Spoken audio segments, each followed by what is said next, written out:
This is one of 3 trailers, okay, that this church is taking to Moore, Oklahoma, starting tomorrow. And look how big it is, folks. Told by Tony, one of the pastors here, 12 feet by 6 feet wide, so pretty big. And a lot of recent success. What their first playoff victory for the series-wise, guys, in 11 years was this year, just past, just a couple of weeks or a couple of days ago against Rapid City. Hey, Julie, boy, I'm right in the thick of it right now. I just got a State Farm bag from some of the lovely workers who are right off to my right here. Thank you very much for that. We've got vendors all over the place right now, if you will, here. 150 different cars, maybe closer to 200, so a lot of different cars here at the River Center right now. We are in a little bit of water right now here, right on the curb here, but as I walk a little bit further into the street, folks, take a look at this. I'm probably in about, I would say 5 inches of water, kind of like what we were seeing at Modern Woodman Park just off to the west of us. Interesting is we were taking a look at some of these razor blades that were found here yesterday. They've been pulled off since, but when we were here earlier kind of looking at some of the playground equipment here, it's really plain as day. I mean, this isn't snow that we're looking at. We're looking at some of the glue. Okay, so this is obviously where one of these razor blades was found here yesterday. Jackie, if we can pan around here, you might be able to see some of this smoke that literally here, even at 6 o'clock, folks, still coming out of this foundry. And then off to the right, there are even some firefighters still fighting this with a hose. Out, Jim and Julie and James. I'm going to try and do a background. Should I do a backhand, Drew? Flip it. Got it! 4 for 4. Very nice. 4 for 4. If you live on the Illinois side of the Quad Cities, probably a good time to use one of these pumps here at the pump station. You know why? Drew, can we pan in? Bam.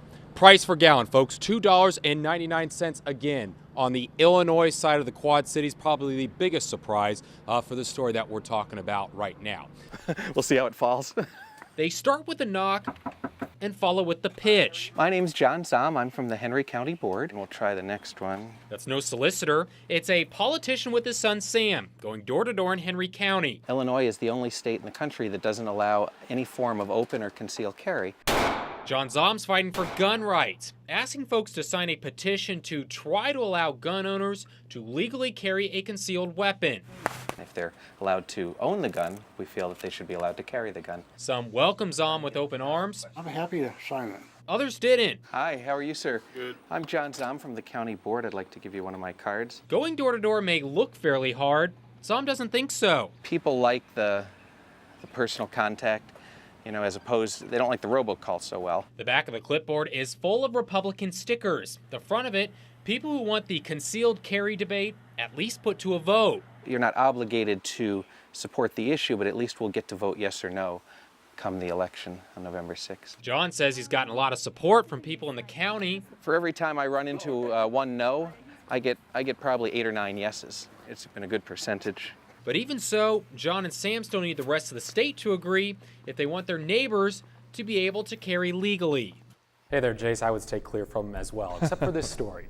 All right, Fulton, Illinois said it was having animal problems, critters that were causing enough of a stink that the city said something needed to be done. So Fulton called none other than the Quad City's own critter getter. All right, well, let's go get one. We'll find one.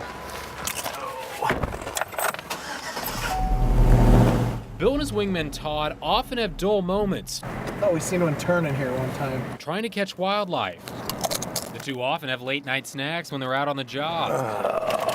But it also can be very stressful, especially when you can't find the animal that you're looking for. What's that ahead? But around midnight that same night, Chrisman struck gold. Give me the gun. Give me the gun. And the race was on. Listen to Bill almost fall, trying to keep up with the animal. But once Bill gets it up against a building, the animal makes its first appearance. A skunk that is trying to get away. Bill misses his first attempt with a tranquilizer dart, and the skunk rounds the corner. Todd, get me another dart. But once it goes under this cooler, He's right behind the garbage can. Chrisman has it trapped. We want to keep him here. Don't let him sneak out. One of you guys stand here, one stand on the other side until I get this other dart. Okay. But as Todd goes out to get another dart, the skunk comes into sight again. Oh, he's coming out, he's coming out. He's back under. Just ask our photographer, Anthony Panacucci. He's back out again. walking right at me. And after the skunk moved into hole number 2, Chrisman fires again, and this time he hits. The skunk walks days for the next half minute, and then he finally falls asleep under the exact same cooler. You kidding me? 2 hours in the making, and Chrisman finally gets his man. Here we go. There's the culprit.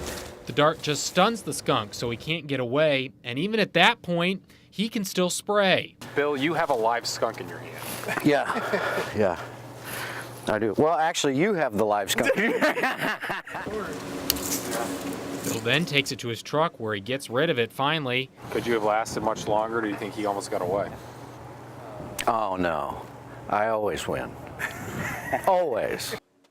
Good evening, Jonathan. Good evening there, Jason and Denise. Good evening, everyone. An Illinois lawmaker wants to limit the number of contact football practices a high school can have during the week. She wants there to be just one contact practice a week during the middle of the season.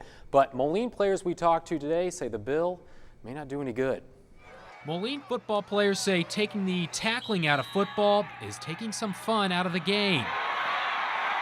As a football player, I think that's like the most fun part. But it could happen if the state limits young players to just one contact practice per week. Senior Alex Frutiger says he knows the risks of playing football. A recent study found that the average high school player takes 700 blows to the head each and every year. It's always been like that. Nothing really you can do about it. If you love the game, that's what you're going to have to deal with. You really want to teach proper technique. Alex's head coach, Matt Woods, has a different issue with the bill. He says the bill could lead to more concussions on Friday nights. He worries his kids may not get the right training during practice if the bill passes. You can't just walk out and just, hey, let's watch a video or let me talk to you about how to do something. You really have to emphasize muscle memory and how to do it full speed. Right now, the Moline football team only practices full contact twice a week, and Frutiger says that's the right amount. If you don't want to get hit or anything or hit anyone, then you shouldn't play football. I mean, that's just the game. He agrees with the right coaching and preparation that he'll be as safe as he can be on Friday nights. Good touchdown there.